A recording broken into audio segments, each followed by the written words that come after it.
El día de hoy vamos a hablar acerca de las fuentes del derecho. Este grupo está conformado por Ana Sofía López Moscoso, Alexander González Mariño y mi persona Elisa Fernanda Ordóñez. Entonces, inicialmente vamos a hablar de la definición de las fuentes del derecho. Acá en esta diapositiva 1, pues dejamos claro que cuando hablamos de fuentes del derecho nos referimos a los orígenes o puntos de donde nace el derecho, es decir, los mecanismos o los factores que permiten que existan las normas que regulan nuestra vida en sociedad.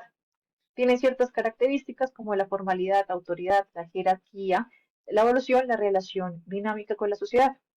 En nuestra siguiente diapositiva clasificamos las fuentes del derecho. La primera que definimos fue las fuentes formales del derecho. Entonces, estos son los medios oficiales por los que se crea o manifiesta el derecho. Dicho de otro modo, son los canales que la ley reconoce como válidos para producir normas jurídicas obligatorias. En nuestra diapositiva número 3 está una pirámide que representa la jerarquía de las fuentes formales del derecho en Colombia, que son canales oficiales a través de los cuales se produce y aplica el derecho. De arriba hacia abajo se observa la supremacía de la Constitución de 1891, pues seguida por los tratados internacionales de derechos humanos que integran el bloque de constitucionalidad, las leyes, los decretos, las normas territoriales, la jurisprudencia, la costumbre y finalmente los principios generales del derecho y la doctrina que actúan como criterios auxiliares. En nuestra cuarta diapositiva hablamos acerca de qué son las fuentes materiales del derecho. Estas no son leyes escritas, ni decretos, ni sentencias. Son las realidades sociales, políticas, económicas y culturales que explican por qué surge una norma o hacia dónde se orienta el derecho. Dicho simple, son las causas o razones de fondo que mueven al Estado a producir una norma.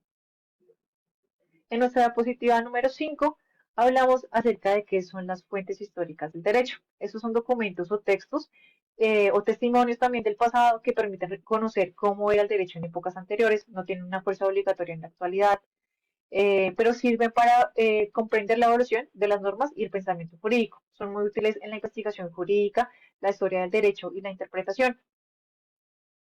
En nuestra siguiente diapositiva hablamos de el rol en la sociedad. Entonces, por ejemplo, la ley refleja lo que la sociedad considera importante, como la salud, la educación, la seguridad. Son decisiones colectivas tomadas por nuestros representantes en el Congreso. La jurisprudencia refleja cómo los jueces interpretan la ley frente a los cambios sociales.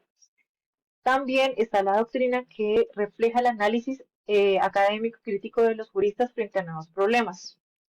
Y también tenemos la costumbre, que por su lado refleja prácticas sociales repetidas que la comunidad acepta como obligatorias. Y por último tenemos los principios generales del derecho, que son los que reflejan valores universales compartidos, como la justicia, la equidad, la buena fe. A continuación, mi compañero Alexander va a exponer acerca del siguiente punto.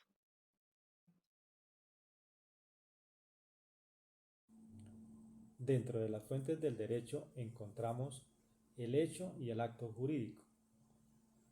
Un hecho jurídico es todo acontecimiento involuntario que al ocurrir produce efectos jurídicos o consecuencias como la creación, la modificación o la extinción de derechos u obligaciones.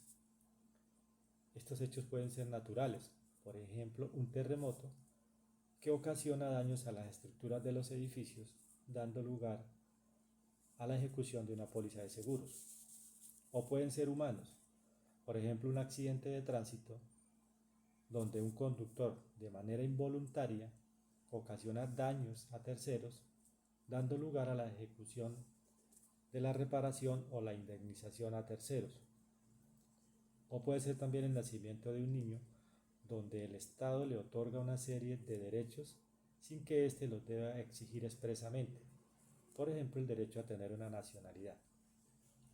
Por otro lado, el acto jurídico también es un acontecimiento, pero esta vez sí es voluntario por sus partes con la intención de producir consecuencias jurídicas conforme al derecho y también puede producir, crear, modificar o extinguir los derechos u obligaciones.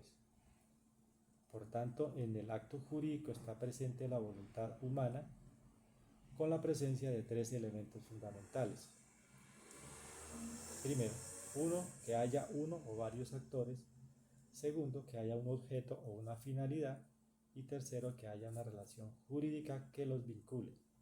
Por ejemplo, los títulos, los contratos de compraventa, las letras, o por ejemplo el niño cuando crece y desea renunciar a su nacionalidad que le otorgó el Estado al nacer y solicitar una nueva.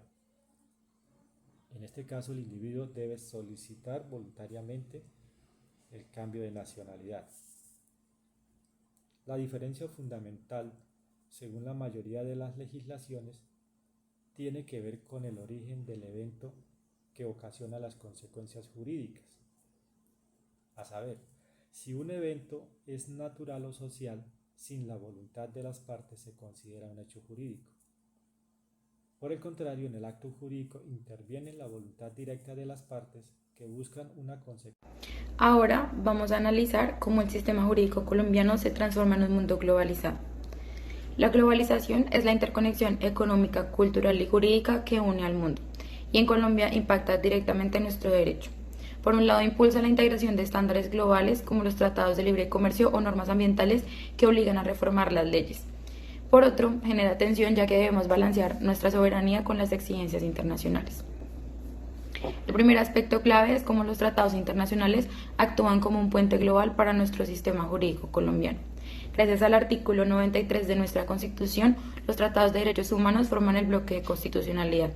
Como ejemplo tenemos el Tratado de Libre Comercio con Estados Unidos, que reforma la propiedad intelectual, y el Convenio 169 de la OIT, que protege los derechos indígenas en la sentencia T25 del 93. Estos tratados armonizan nuestro sistema con lo global, pero generan retos al equilibrar nuestra soberanía con demandas internacionales. El derecho comparado es una herramienta que nos permite aprender del mundo.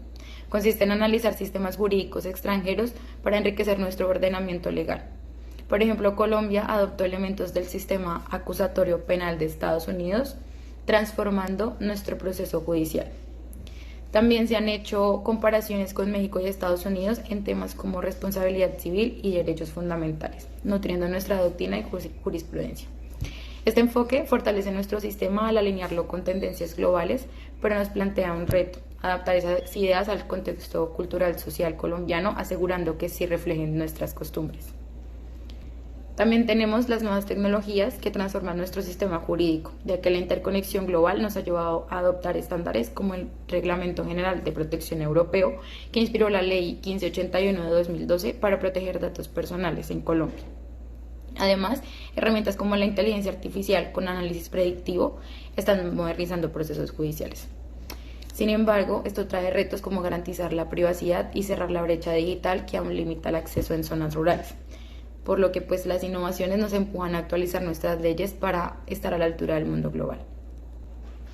Los movimientos transfronterizos, como flujo de personas, bienes y desechos que la globalización ha intensificado en Colombia. Tenemos el Convenio de Basilea, ratificado y respaldado por la sentencia 377 del 96, regula el control de residuos peligrosos con intención de proteger la soberanía ambiental. Otro ejemplo es el Estatuto Temporal de Protección para Migrantes del 2021, que aplica estándares de la ONU para manejar la migración venezolana. Estos movimientos alinean nuestro derecho con objetivos globales de sostenibilidad y derechos humanos, pero generan un desafío como equilibrar la justicia migratoria con tensiones sociales y locales, lo que nos muestra cómo el sistema jurídico colombiano responde a la interdependencia mundial. En mi opinión, todo este análisis demuestra que el sistema jurídico colombiano no puede entenderse hoy sin mirar el mundo globalizado. Los tratados internacionales, el derecho comparado, las nuevas tecnologías, los movimientos transfronterizos nos muestran cómo nuestro derecho se va transformando constantemente para responder estándares y desafíos globales. Sin embargo, creo que el verdadero reto está en no perder nuestra identidad jurídica y cultural, adaptando lo internacional sin dejar nuestras realidades a un lado. Considero que Colombia tiene la oportunidad de fortalecerse con la globalización, siempre y cuando sepamos equilibrar la soberanía con la apertura al mundo. Gracias.